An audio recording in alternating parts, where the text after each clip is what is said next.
Ito ba yung nangyayari sa atin? Ha? Wala nang tugtog, mga abnormal. Ay mga kaibigan, magandang gabi po sa inyo lahat. Ito na po ang pinaka-controversial na programa sa telebisyon, ang Waistline. At ngayong gabi, ipipresenta namin sa inyo ang mga presidentiable at vice presidentiables natin. At ang ating unang interviewin ay si Manny Burglar.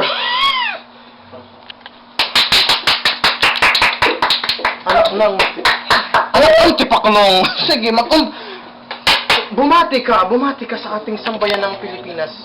Bukatan niyo na lang po ako. Papasa ka muna. Yan lang po masasabi ko.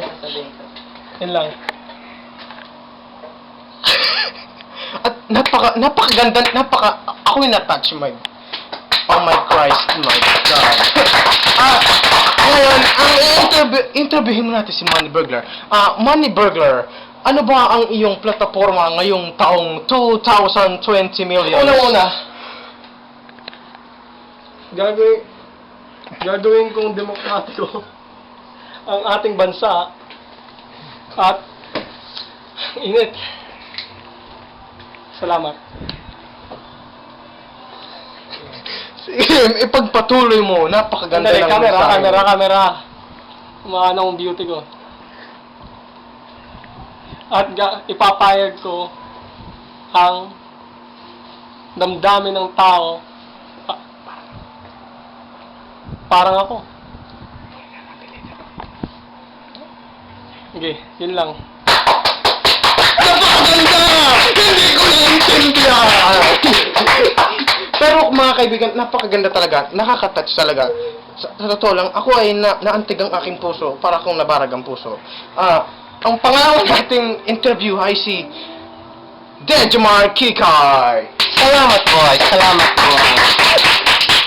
Mabuhay ka. Hindi dapat makita. I-interviewin natin ang ating mahal na si Dejomar Kikay. Dejomar Kikay, pag nanalo si Manny Burglar ng presidente, ano ang inyong magiging kombinasyon?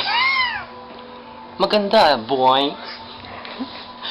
Kita mo naman. Ganda na aming tandem, ha? Ang aming magiging plataforma ay libre. Libre ang lahat. Libre lipstick. Libre pulbo. Lahat ng maisip nyo, libre.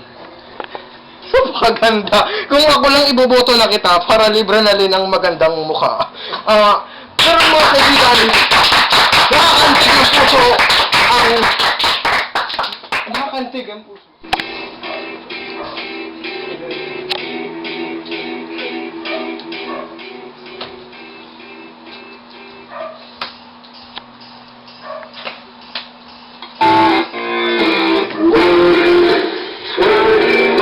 Di dapat maging presidente ang mga yan.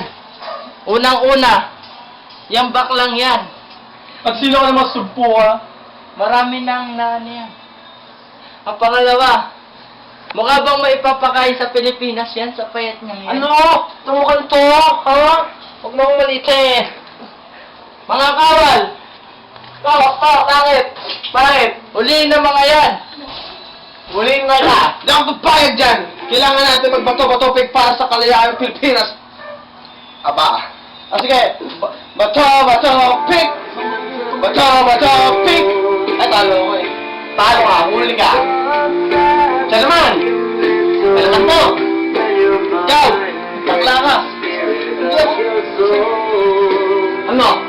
Nalabagan mo ako?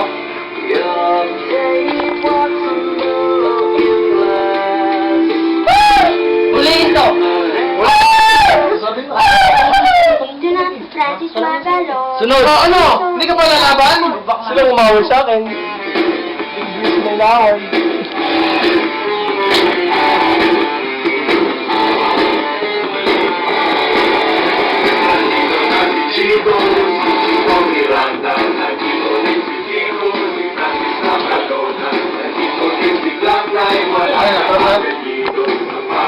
Labas yung mga yan, baka mga...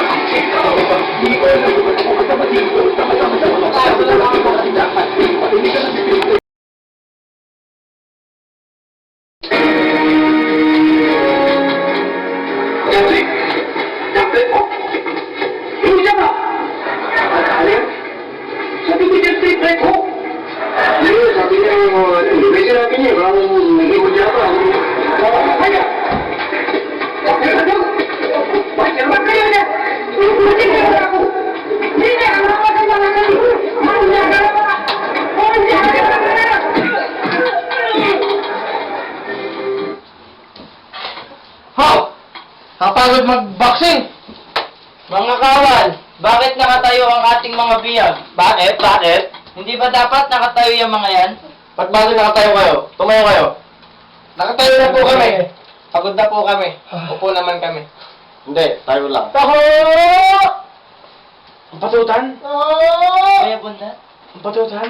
Kuya Ang Bundat? patutan? Kuya Bundat? Ang patutan? Kuya Bundat? Ang patutan?